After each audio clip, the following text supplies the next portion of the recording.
Hopper's Kitchen mga katroops! Hanap nyo ba ang chicken tenders ng Popeyes? Tara, samahan nyo akong mag-prepare. Cut chicken breasts into strips. Tinimplahan ko ng patis and calamansi.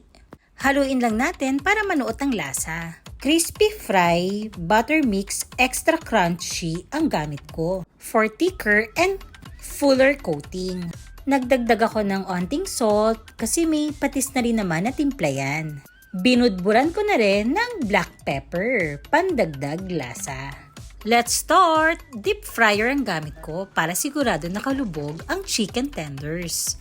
Timplado na rin ang coating ko na flour. Crispy fry, beka naman! Lutuin lang until mag-golden brown. Sikreto ng crispy na chicken tenders, patuluin ng mantika for 10 seconds, then double fry for 30 seconds. Dip with Lady's Choice Spicy Mayo. Ciao mga ka-troops! Happy eating!